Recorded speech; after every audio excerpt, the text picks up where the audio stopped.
Donald Trump wants to treat Supreme Court justices like he does ex-wives. If they're not doing what he says, replace them. We'll get into that.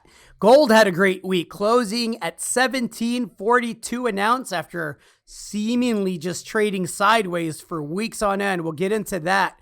Colorado has ended qualified immunity for police officers.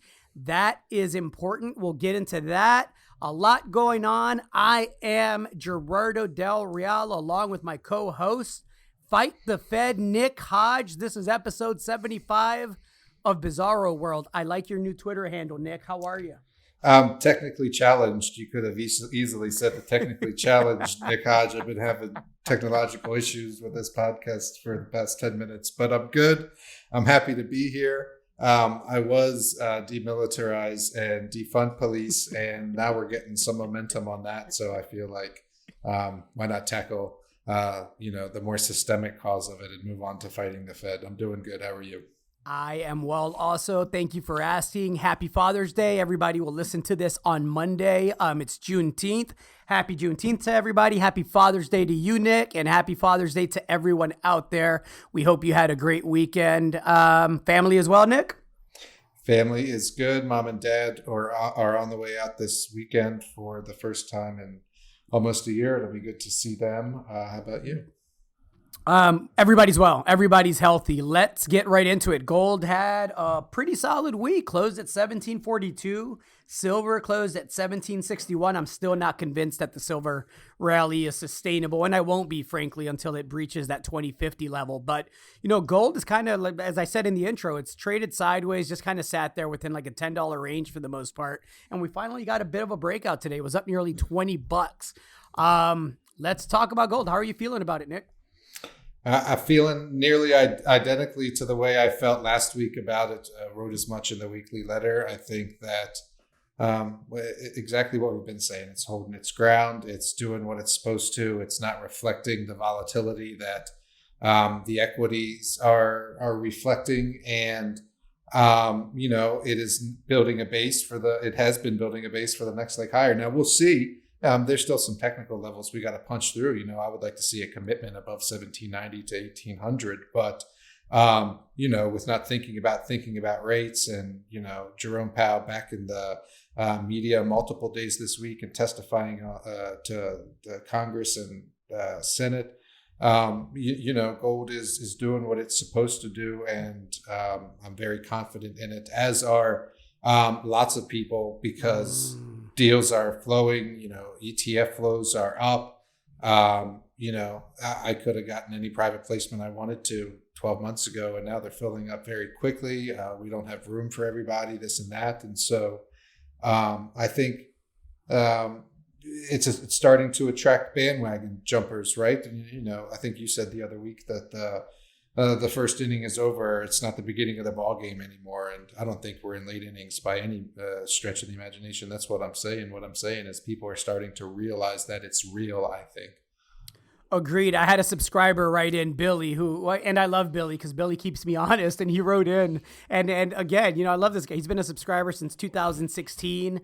He bought right before that head fake, right, in gold, and so obviously his portfolio that he bought from back then is down a little bit, because if you have an average down, then it's a little bit tough. But he wrote in and he said, "You said it was the top of the first inning 4 years ago." So I wrote back and said, "Billy, it was a long inning, but we have a ball game now. We're out of the first inning, and I think it's going to be a fun game here moving forward." So with that being said, you wrote something in your letter, Nick, that I thought was important. You recently took, it seems like you do this every week, by the way. You took, I think it was like 250% profits on a position. And again, you've been knocking out triple digit winners left and right in multiple sectors.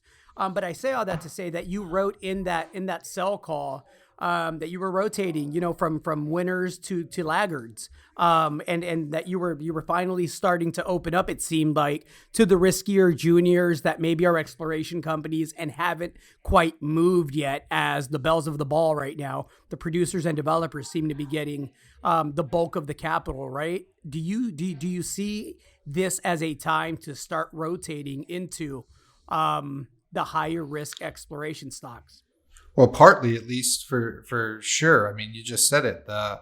the big names have run. When you're sitting up 100 or 150% on Franco and a Cisco and Wheaton or whatever it is, then yeah, big trees like that don't continue to grow, right? You got to put some capital into new seeds and saplings. And so there's a lot of saplings and younger trees out there, and you can break this out however you want, right? You talk about the royalty companies and the producers and then the mid-tier producers and juniors, et cetera. And that's what you mean by we're only through the first inning. And that's what I mean by people are starting to recognize it, but it's not nearly over. I mean, this is just what happens, or at least so I'm told, Gerardo. I've never really been through this. I'm making it up as I go, but you're doing a pretty damn good job, Mr. Hodge. Yeah. So when you're up, 250% on a producer that you've held for 3 years, maybe it's time to roll over some of that capital, take some profits, and go into other names that haven't moved as much, exactly like you said. And to be clear, there's a lot of names that haven't moved that much. I was looking at a note I think Marin sent out today that had a chart in it talking about how even the producers aren't being valued at the same multiples as like the small cap stocks like the Russell and stuff yet. And so that's just the producers. We're not even talking about, developers and heaven forbid any explorers or prospect generators that haven't hit a major mineralized body yet. Those certainly haven't begun to move. And like you, I have subscribers saying, these stocks aren't starting to move. And they're talking about the ones, like I say, Midas's, developers, Almadens, for example. But the big ones certainly have. And so that's why you have to be involved in different spheres or different, parts of the value chain of the gold stock universe. And, gosh, well, I'm airing out all my feelings during our weekly therapy session. That's one thing that gets tough for a newsletter writer that purports to specialize in something, right? If early advantage is just speculations, for example, those guys if they're not invested in the Tarangas and the Franco Nevadas, they haven't seen those gains. And so they get frustrated. And I try to tell them, this letter is not about that portion of the gold value chain, but you still need to own those names, right? And so I think it's playing out just like textbook examples that I've read. And so, navigating through it. And to answer your question more directly, redeploy capital into new names. I mentioned seeds and saplings. Not only are there deals that haven't run yet that are existing, but seemingly 3 times a day I refresh my Gmail and there's a new slide deck for a shell deal or an exploration opportunity where they're seeking properties. And this is just management teams coming back out. So these are deals that are only now being put together for the cycle. And so obviously you got to be careful, because with those quality teams comes the lifestyle things, which I've seen a lot of recently as well. And that's par for the course in the junior space, right? And that's why you do what you do, and that's why I do what I do. Well, and frankly, that's why we speculate in names where we're familiar, right? Where we can somewhat access, management and understand the business model very clearly. And it makes it easy to stay with companies like Midas Gold, because we understand what's there. You and I have been there multiple times. We know eventually that's a $2, $3, $4 stock. So as it sits here at 55 cents or whatever it closed at today, I don't have any problem having that in the portfolio and sitting on it, because I know that at the end of the permitting road, we're going to see a favorable outcome and it will be re-rated, and it'll happen probably all, at the same time, sometime in 2021, irregardless of the price of gold. Obviously, the $1,700 level that we're in right now is highly favorable to an asset like the Stibnite Gold Project with 6.6 million ounces of gold, lower quartile production costs. But there's other names out there. And so that was going to be my question to you, Nick. When you take 250% profits on a stock, what's your criteria for pivoting into something new? That's a question I wasn't prepared for. Well, for one is it's because you don't prepare. For one is I'm not anxious. I don't sell something like looking to go into something else, right? I sell something first to be done with that position, right? It's specific to the position that I'm taking profits on. And in this case, I'm in Taranga, something we had been in for 3 years and was time to close the book on, had run up, had brought a second asset online, had achieved multiple catalysts that I was looking for. And so it was just time to close the book. And so I got to parse out the question, I guess, because I have to go back to like the different parts of the sector. With respect to that newsletter directly, Underground Profits, I want to look for something that's a bit larger, right? We don't necessarily do exploration or anything. I try to keep it at least above 100 million, if not 300 million market cap for the most part. So I'm not looking to roll that over immediately into oranges from apples. I'm looking for another apple. And so what am I looking for? Well, gosh, I mean, all the things that you typically look for, right? I'm looking at assets and I'm looking at management. But when you get to these bigger names, I'm going to just talk about the bigger names for a second. I want to look at how they perform relative to their peers. I want to look at what indexes they're in. Are they in the Gold Bugs Index? Are they in the HUI, for example?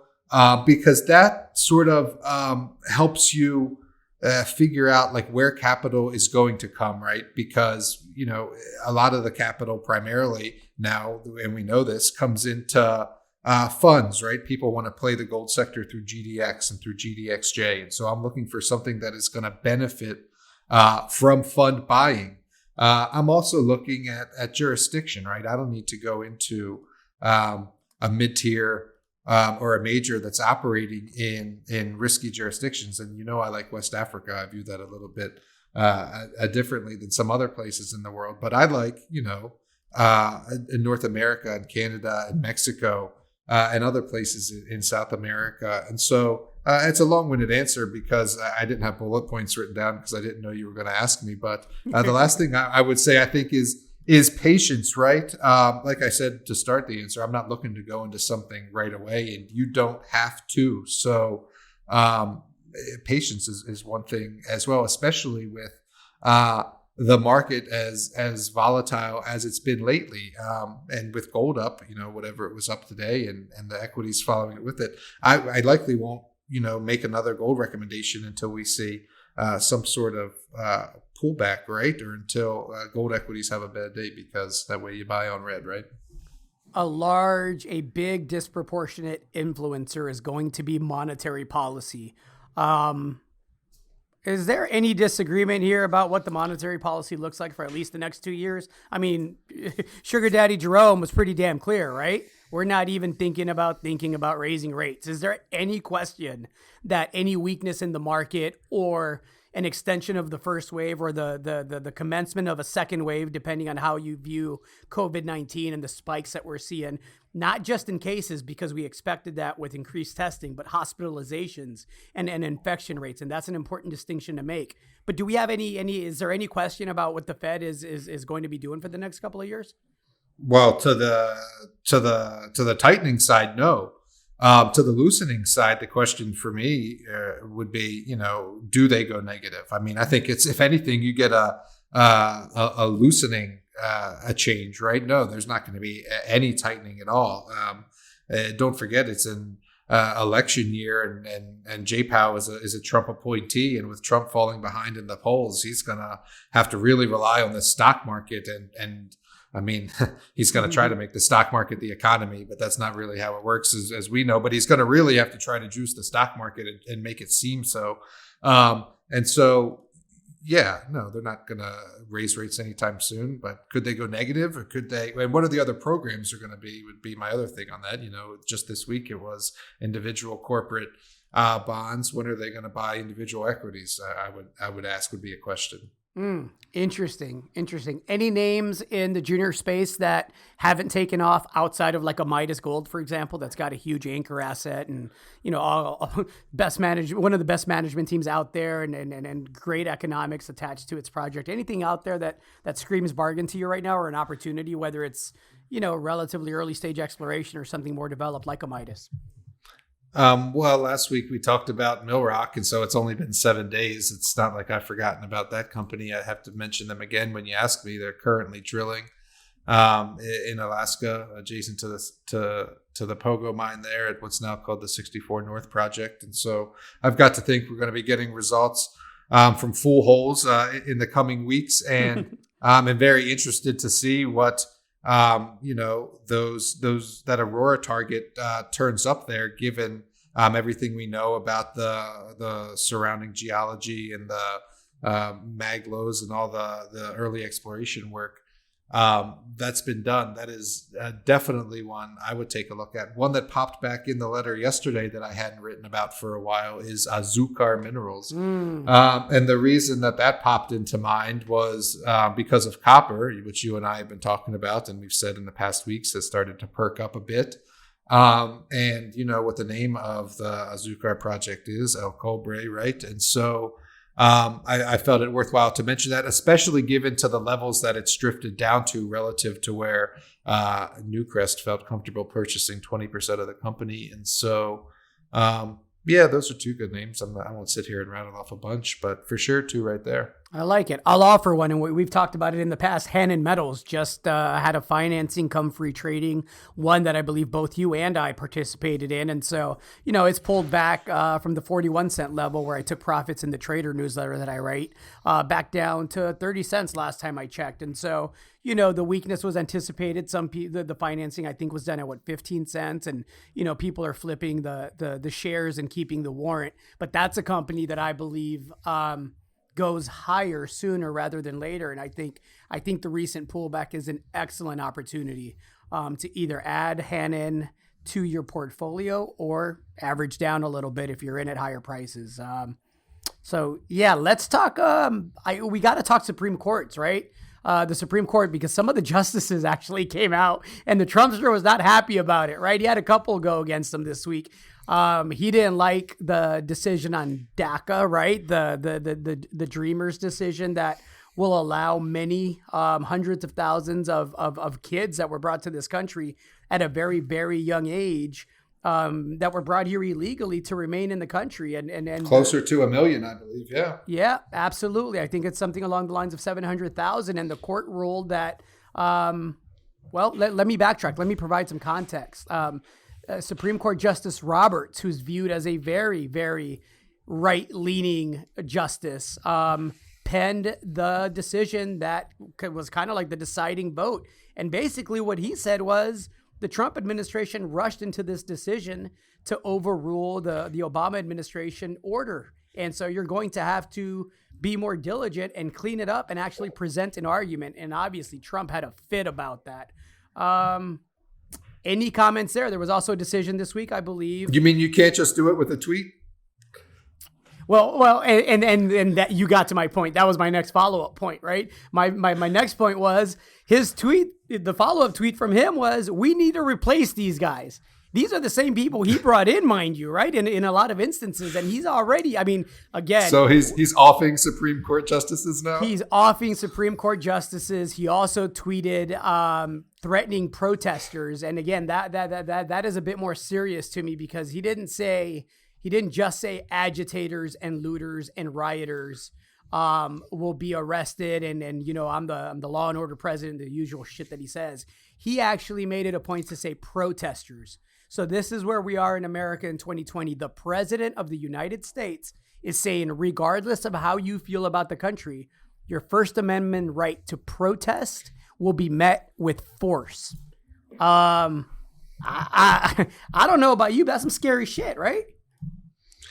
Well, yeah, first of all, that's obviously some authoritarian fascist stuff. Anti-constitutional, I would add. Where do I want to start? I wanted to start with the DACA thing, right? And intense simplicities, which I've said were coming, right? Out of all this complexity, like intense things that were intensely simple were going to emerge. And right, this is like, especially the other one, the DACA was more nuanced legal stuff. And I'll talk about that in a second. But of course you can't fire someone because you don't like their gender, right? Or they want to choose their gender, or whatever it is. I mean, that's like a no-brainer, as straightforward as it gets. Can't believe it's got to get to the Supreme Court, but here it is. But it's intensely simple, right? I mean, come on. And so it's good to see. I'm just going to step back for 1 second, and then I'll get back to DACA. It's good to see these things materializing. You know, you and I talk well, not talk. You and I raise our voices a lot, and we've been calling for change, and we have been doing this for well over a year now, and writing about the things that we've been talking about for even longer than that. And so they're now starting to actually manifest, much like a gold bull market is starting to manifest. And so it feels good to see it, right? It's like, man, I was right. And so, but the contrarian me is like, man, I need to look for the next thing now, right? Like on to the next thing. Anyway, that's a different story. But it's good to see these things finally coming. Like this fourth turning is playing out. Colorado did sign the bill ending qualified immunity. Other precincts around the country are taking the steps. The protests are sticking. Congress and the Senate are working on their own versions of the bill. I mean, these intense simplicities are emerging, and it's really good to see. I think that John Roberts and people like him are absorbing this and are seeing it, and they want to be on the right side of history, right?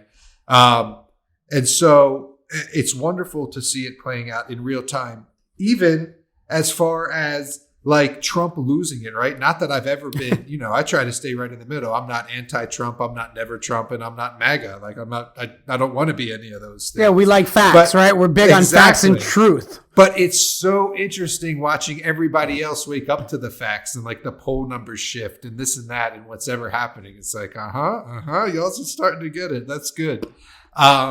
And so I got to mention George Bush because, in retrospect, and I was a Bush hater, to be honest, but I think history is going to reflect better on his presidency, especially relative to the Trump presidency, than anyone could have expected while they were living through it. I hope that makes sense. He played that well. He went away for a decade, right? It was like, all right, I'm back. And he's the one that appointed John Roberts, which is why I had to say it. Yep. And then, sorry for just verbal diarrhea, but the DACA decision, while I was glad to see it, the one thing I didn't like was that it was, as you sort of hinted at, it's on a technicality, right? Mm-hmm. So John Roberts didn't say that Trump couldn't get rid of it. He said he didn't go about it in the right way. And so he sort of left the door open there. But, And let's be absolutely clear, everybody out there. The fact that we don't have a comprehensive immigration policy is a failure on both administrations, on both sides, Democrats and Republicans. I remember when Obama was courting the Hispanic vote, right? He said, in my first year, I will make sure we pass comprehensive immigration so that people don't have to risk their lives to try to achieve the American dream and upward mobility, which everybody wants. We will have an immigration policy in place that doesn't force people to wait 7 to 10 years with all sorts of just ridiculous hoops that you have to go through if you're in a situation that literally can cost you your life. And so that didn't happen. And now we have Trump, and we sure in the hell don't have a comprehensive immigration policy. So again, I'm all for legal immigration. I am all for enforcing laws, but you can't, or I can't, I won't fault people that are looking for a better life, whose lives are literally in danger, who take the risk to come to this country illegally because the country refuses to pass a comprehensive and practical immigration bill. It hasn't happened since Ronald Reagan, when my parents got their citizenship. And I could finally start going to hospitals and doctors instead of just having the lady on the 13th floor snap my leg back into place after I broke it because we were afraid of getting deported if they took me to the hospital. That's a true story. So again, it's both sides. We're not here to just bash the right or bash the left. There's a lot of failures on both sides and things that are being addressed. And now I'm going to have a little verbal diarrhea of the mouth. You mentioned Colorado, and you mentioned the end of qualified immunity for police. This was thought untouchable 2 months ago. The peaceful protesters did that, not the rioters, not the looters. The peaceful protesters, the hundreds of thousands and millions of people that are out there protesting every day, and it's still happening. Don't think it's stopped just because the media won't show it to you because the cops decided to de-escalate. And it turns out all peaceful protesters wanted to do was protest peacefully. But these are things that we thought we would never see. It's happening with a signature now, right? And that Colorado bill also heavily restricted the use of tear gas and projectiles on citizens. And bottom line is cops will now face criminal charges. They are subject to those charges if they don't intervene in excessive force cases. So a lot there. I'll leave that there for the time being. Thoughts there, Nick?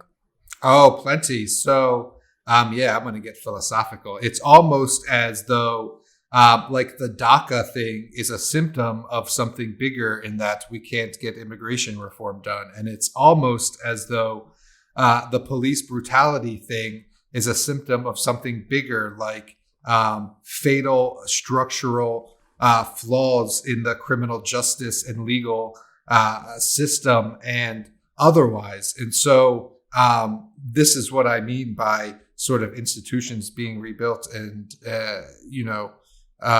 moving up the value chain, let's call it, right? Because, you got to reform police. And this is what I also sort of meant by, you got to look to what's next, right? Like, don't lose the momentum. So you got the qualified immunity, right? And that's great. But now you got to like take it to the next thing. Like, well, why does the policing culture or the police legal framework in America make it so that, they're the ones responding with guns to a gentleman who's asleep in a parking lot in Wendy's? Like, why are armed officers responding to that? Because in many cases, that's how situations escalate. And in fact, just did with the gentleman in Atlanta, right, who ended up losing his life for something that never should have had probably police involvement to begin with. And so now you're seeing all sorts of ideas about rethinking about how we police and what calls police get dispatched to, and why can't 911 responders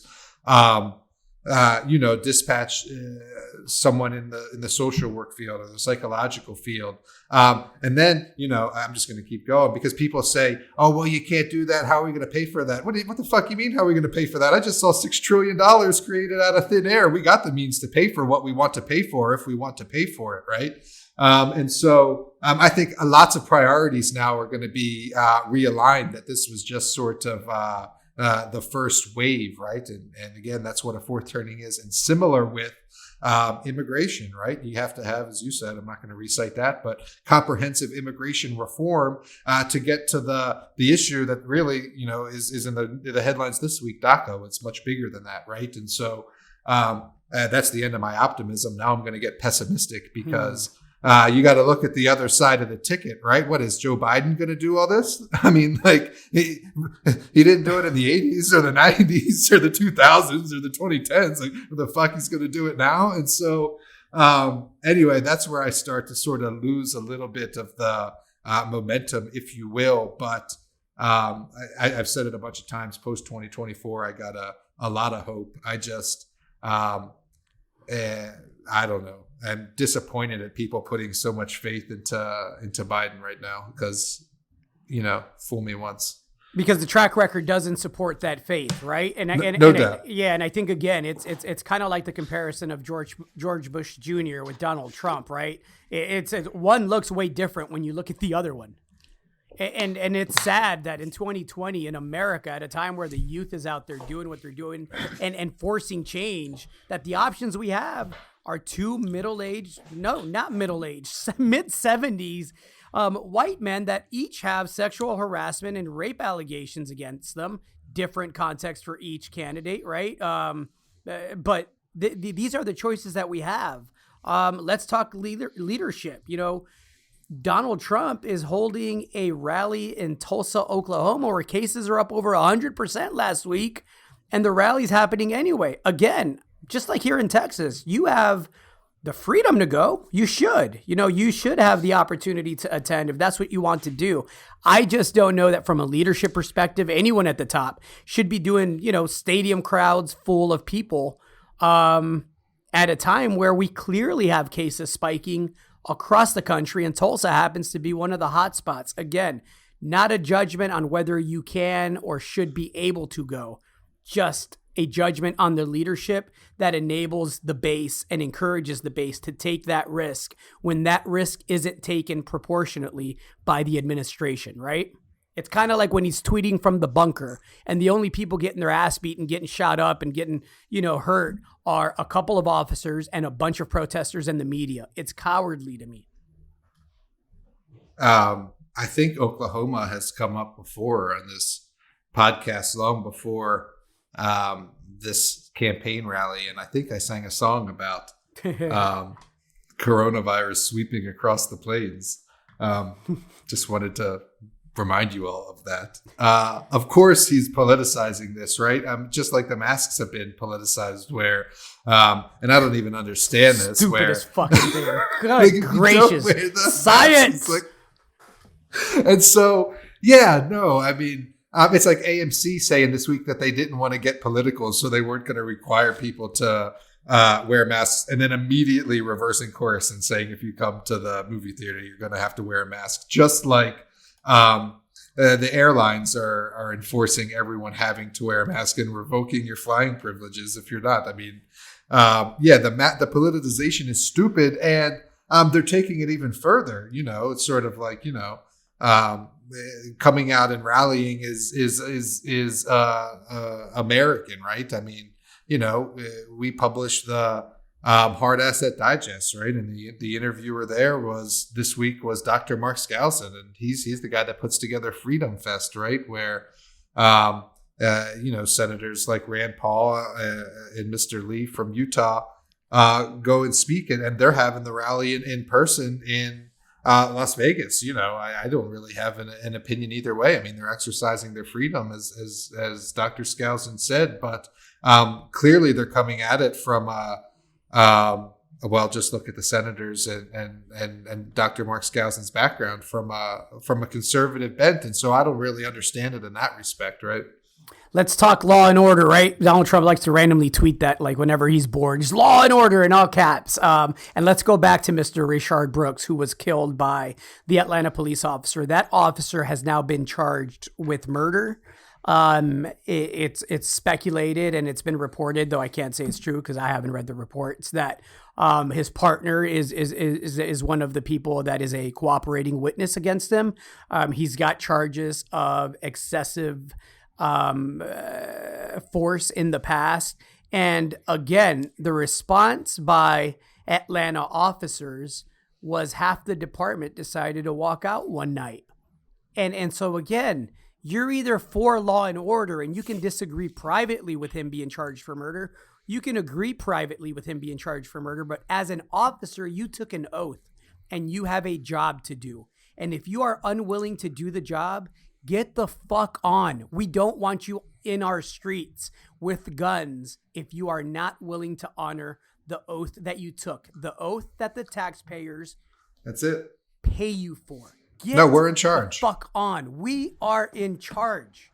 We are in charge. And it's, you know, it's we're finally getting there when it comes to this, but man, when it comes to corporations, we're not anywhere close yet. You know, I read this week, yesterday, a California judge just ordered PG&E in California to pay a $3.5 million fine.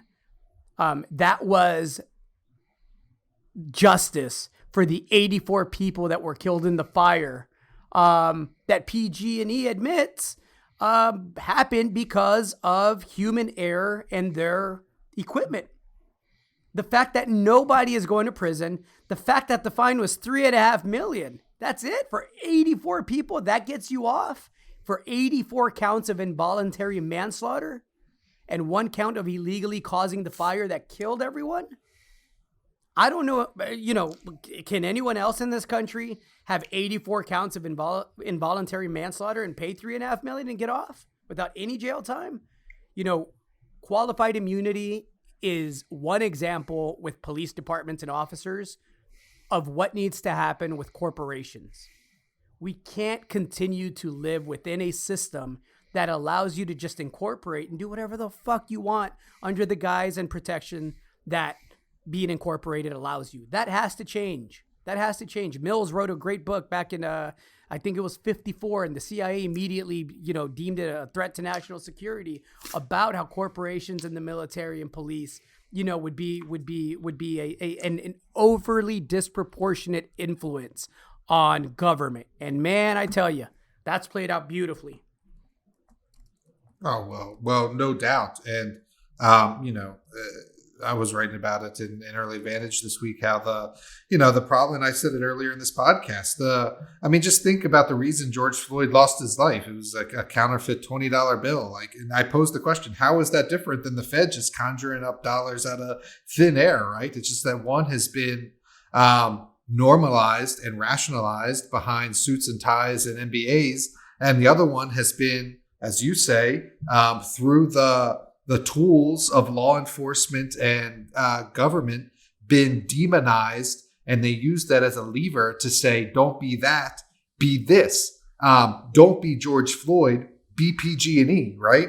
And everything will be fine, except it's not fine for over half the country, and everybody's figuring it out. And that's what this is all about.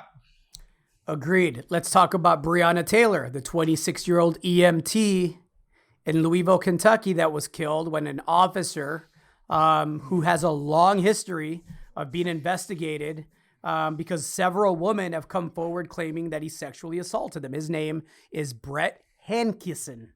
Isn't it amazing how all these officers are involved in other things? And it's usually like domestic violence and sexual harassment and sexual assault. And again, how these people are defended by anybody is beyond me. How a fellow officer who has a wife or a mother or a daughter or a niece or a fucking heart allows this shit to continue to happen without speaking up is just beyond me. Here we are months later, one officer, the one that fired all those shots, and not only did he kill Breonna Taylor after not knocking, not identifying himself, not knowing where he was shooting into, but 3 of those bullets went into a neighbor's apartment nearby, or a neighbor's house nearby. That's how reckless it was. All we have 2 months after is him being fired. We're not even talking criminal charges yet. And I will speculate here. I'll put my tinfoil hat on now. But a week ago, and I forgot to mention this last week. There was the police report finally became public, and half of it was blank. The police report from the night that Breonna Taylor was murdered in her home while sleeping at midnight, doing nothing wrong. When the cops came and were trying to enforce a no-knock warrant, they listed Breonna Taylor's injuries as none. They didn't even have the decency to fill out half of the police report. The half they did fill out, they released it to the public, and it was mostly redacted. It was an absolute joke. And I gotta think the embarrassment of that document coming out probably motivated the firing of this officer, because hey, if you got a bunch of allegations claiming that you sexually assaulted women, you're an easy sacrifice for a police department, right? But man, we're not even talking charges yet. We're talking about being fired. And again, like qualified immunity ending in Colorado, like corporations having to be held to higher account, we have to start, you mentioned systemic changes earlier, Nick. We have to start holding these police unions, who, by the way, when there's a settlement, if an officer does something and it leads to millions of dollars being paid out, it's paid out from us, from taxpayer money. It doesn't come from the union budget. How you like that, America? Yeah, that's bullshit. It's bullshit. And these are the institutions that have been put in place to defend the Brett Hankisons of our police department and the system it encourages. And it's not like we don't know who they are, right? Because like you say, he was involved in another incident. The police officer in Atlanta with Rayshard Brooks was involved in a previous incident. And so these records also need to be made public. Like you say, we're in charge. We pay the salaries. We pay the settlements, like you just said, for when there's settlements for police wrongdoing. There needs to be a transparent database of police infractions, and that just needs to sort of be the end of it. I mean, they're public servants, and that needs to be public information. And the unions. We talked about it last week, but I know you and I both read something this week from an ex-FBI agent who was working with a task force. I believe it was in Georgia, and the task force was for child sexual predators or something. Yep. And he was riding back from a sting related to that with a detective that was a police officer, not an FBI agent. And someone rolled through a stop sign. And now I'm just basically regurgitating this former FBI agent's whole thread. But the detective said he had to pull him over. And the FBI agent was like, "What do you mean, man? You're a detective. Like, did somebody just roll through a stop sign? What do you got to pull him over for?" And it was, from the top, it had come down that in order to pay for overtime, everybody on the police force had to carry a ticket book and write tickets for, marginal traffic infringements like that. And the FBI agent was saying he thought even at the time, how stupid is this that you would, risk, whatever, having to deal with guns in the car, or drugs in the car, or whatever it is, the situation escalating for someone rolling through a stop sign just to pay for overtime. And when you start to look at it through that lens of this broken windows policing, just like in Ferguson, no doubt. I mean, we had this conversation 6 years ago, for crying out loud, to pay for police and local budgets. And then these incidents lead to perpetual harassment of the lower socioeconomic people in this lower socioeconomic stratospheres, right? Habitually and perpetually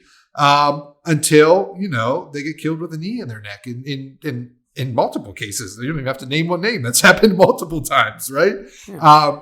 And so there it is, right? The unions need to have some of their power taken away. And I didn't even know about I knew the taxpayers paid, but what a brilliant idea. Why don't the police unions have to pay for, the accountability of these police officers, the settlements, when they're the ones out there, protecting them and demanding the qualified immunity, et cetera? Absolutely. If you enable them and you defend them and you're out there, crying on TV how cops aren't respected anymore. Okay, well then when something happens, let it come out of your budget and your donations, and let's see how much your base supports that when you keep paying out settlements. And not the stuff you got from civil forfeiture either, boys. On top of that. So again, we're paying as taxpayers for officers and police departments to have quotas to harass the citizens that are paying. It's a nasty little circle. And one article that I got to highlight, and I'll put a link up as to why it's important that these statistics on deaths and shootings by police departments be made public, is because if they are left to their own policing, they're not going to do it accurately. And we know that, at least when it comes to NYPD, where it was just passed a week or two ago, that they will now have to start reporting these numbers publicly and making these disciplinary complaints public. We know that because it turns out that when there was an audit from a never released report that was just released about the number of people killed by police activity in New York, it turns out it was twice as many people as what had been reported. You don't say. So again, we're paying for the officers to go and do listen, I want those officers to go and arrest the rapists and arrest the murderers and arrest the rioters and arrest the looters and non-consensual illegal crime. Go get them. Don't waste my taxpayer money on a kid smoking a roach in front of his high school, or somebody that rolled through a stop sign, or, come on, we have to be better as a society. So when people talk about defund, it's about a dialogue that leads to change about where the money is allocated, because it's our money. Because it's our money. We all want good cops. Of course, I want a police department full of educated, trained, respectful people that are really out there to protect and to serve. Everything else, walk out and get the fuck on if you don't believe that you can do that. The fact that half of the department in Atlanta walked out tells me something about the culture. Well, it says a lot, and I wasn't done with that yet. You kept on talking about other things, but I mean, is there any well, first, it says a lot if you're walking out because you don't want to be held accountable, or because you don't want to see the rule of law played out, right? Everybody's entitled to due process, right? All the folks they arrest, right? And that's what they're sworn to protect. That's what their entire career is about. You gotta have to want that justice and accountability applied to yourselves as well. And then walking out, it shows you all you need to know about how they feel about that. And Also, I would say that, is there any like disciplinary for action like for that? Can you just like walk off the job? I'm sure they're protected from the union. Oh, Nick, you're going to love this. They got a $500 bonus to come back. Nice. Excellent. Guess who paid for the $500 bonus? You and me. Motherfuckers. Happy Father's Day, Nick. Happy Father's Day, Gerardo. What else we got? We talked gold. We talked markets. We know what the monetary policy is going to be. We got to touch on copper real quick. You mentioned it earlier, but look, copper's at 265. We're very clear about the monetary policy. Trump, as he does, and his administration, as they do every week whenever the markets are a bit soft, when the Fed isn't stepping in and buying all this stuff and has a momentary lapse in going straight up, the administration floated the idea of a $1 trillion stimulus package, which, doesn't seem to have the votes right now. Although, I'm not opposed to an infrastructure package because God knows our country needs it. But do we see a pullback in the copper space here in the short term once people realize that that bill doesn't have a chance really at moving forward unless we get a continued spike in COVID cases? We have to lock down again, as appears to be the trend in a lot of places with little political will to do that, by the way. What are your thoughts on coppers? I guess a long way of asking that, Nick. It seems like the run-up has been predicated on infrastructure stimulus, which I agree we need, but I don't see in the near term anyhow. Do you think the price is sustainable in the short term? Mid to long term, I love it. I'm buying out of favor copper names. I'm writing checks for out of favor copper names that also have some gold exposure, like the Abacus Mining of the world and a couple of other companies. But where do you think in the short term the copper price goes? I have no idea, Gerardo. I'm going to talk about crabs. I love it. I don't know. I'm looking at a chart. If it can break through 265 with some sort of conviction, then it could stay there. A lot of it has conviction to do with, I can believe in. Exactly. Like with silver in 2050, right? Yep. The chart says what the chart says, but before I talk about crabs, I saw a report that was calling for a $3 trillion overhaul, including like electrical grids to give us all the support necessary for implementation of renewables and grid storage and all that kind of stuff. $3 trillion. What's another $3 trillion? We definitely need an infrastructure package. And so I think long-term copper's fine, but that wasn't your question. Short-term, I think it depends on, and I know you wanted to talk about the dollar, which we haven't really touched on yet, which is pulled back a bit, but it depends on where this inflation goes in the short term, right? Just 3 weeks ago, we were talking about a deflationary environment, weren't we? And then all of a sudden, eggs and beef and stuff started doubling, and people were having conversations and debates. Is that a supply chain issue? Is it supply and demand? Whatever, is it COVID related? But then this weekend, I was working on a Sunday, which I don't typically do. And so I had on my work hat and not my Sunday hat. And my buddies were texting about crabs. It was one of my buddies' birthday, and he had gotten a dozen crabs. And he said, one of my other buddies said, "What did you pay for him?" And he said $90. And I didn't say anything. I was like, "Oh, whatever. Crabs are expensive. I know they've been going up in price." But then somebody else said, "Damn, that's a good price." And then my eyes sort of lit up, and I was like, "What the fuck do you mean $90 is a good price?" So I had to know more. And we started talking about crabs, and in many places they're going upwards of $100 a dozen, even closer to $120, $130 for a dozen of good crabs, a dozen, Gerardo. And so this is going to be a bit of a long story. Sorry. No, this is good. I'm going to make it longer. Provide some context as to why you have your finger on the pulse of the crab market. Well, I mean, crabs are a Maryland pastime. Yeah. There's two things Maryland does. It's football and crabs. I mean, that's what they say, right? And I don't know how football got in there, but that's sort of a Texas thing, if you ask me. But anyway, I guess because of the Ravens and the Colts, but whatever. Blue crabs are a pastime. It's in your blood. You go catch them off the pier and in the bay when you're a kid. You steam them up in your garage with your dad or in your kitchen before everybody had the propane boilers and your whole house stunk like vinegar and Old Bay. And then everyone sits around a table and picks crabs because it takes a long time to do it. Your fingers get covered in Old Bay and you drink cheap beer, and it's a grand old time. And it's a Maryland pastime. And they used to be really cheap. They used to be a throwaway food. They would serve them in bars like potato chips because they were salty to get people to drink more beer. And then sort of like other trash food, like lobsters and oysters, people got a taste for them, and then they became sort of flipped, right? They became sought after. And even when I was growing up, the price of crabs was rising, but never $90 a dozen. I mean, that's $7.50 a crab, Gerardo. Used to get a bushel of crabs, which is like 7 dozen for $200. And that was when prices were going up. So anyway, I started thinking, this is inflation starting to manifest. And granted, airline tickets are down and fuel is down, and I get all that, but prices are very much rising in other places. And so I started doing a little digging because my buddies were arguing it's supply and demand. Everybody's at home, and I was like, bullshit. Nobody's in restaurants. Baltimore hasn't even gone into phase 2. Aggregate demand cannot be up. I was texting them about aggregate demand on a Sunday afternoon. This is what we do on our weekends, everybody. If you wonder why these go so long. I was like, aggregate demand for crabs could not be up. And then they were talking about, the hatch count. And I was like, man, fuck the hatch count. Because I read that too, because I'm a waterman and I'm from Maryland. So I started reading about like the hatch count of the crabs, the female crabs that they put out a chart of.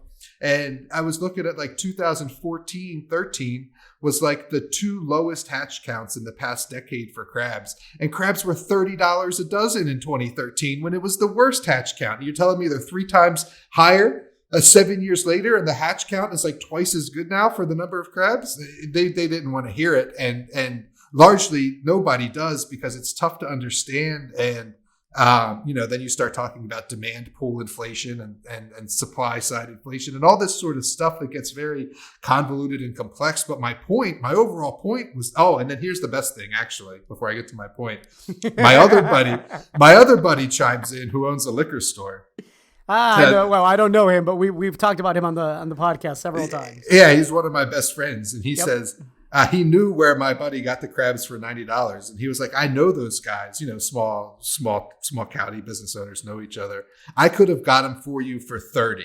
And so I just wanted to like pound the gavel on the bench. Like, if Anthony, his name's Anthony, if Anthony can get these crabs for $30, you think the guy selling them to Anthony at a loss, even though he's doing him a favor? I don't think so. I mean, he's not doing him that kind of favor. The guy is still clearly making money at $30 a dozen. And so where is that difference of $60 a dozen coming from? It's not supply and demand. It's not the hatch count. It is, for me, it's inflation manifest. And I know that's a long answer to a copper question, but I don't know where else it's going to continue to manifest, especially given the unique circumstances of limited traveling and the economy being throttled because of a global pandemic. So that's a long I don't know, Gerardo.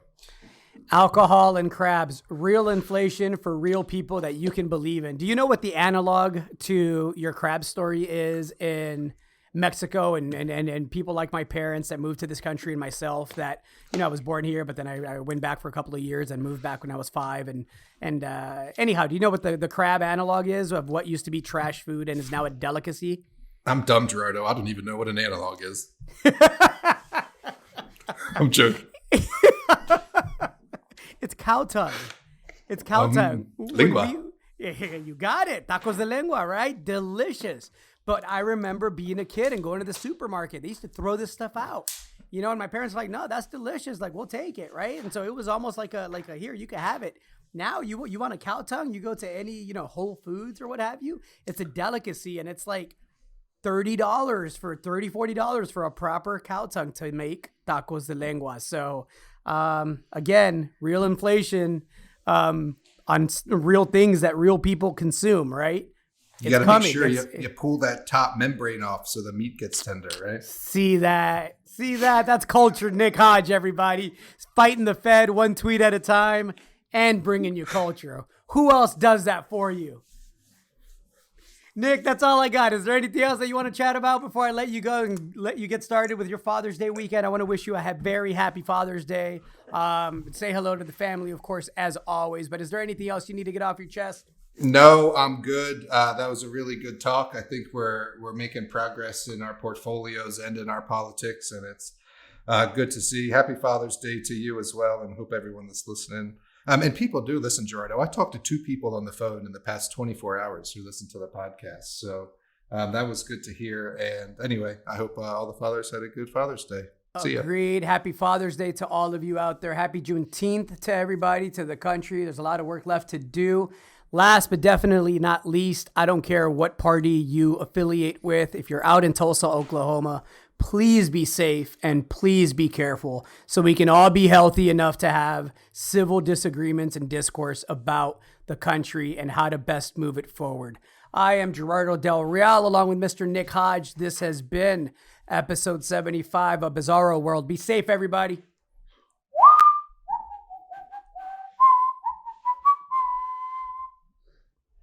Wash your hands.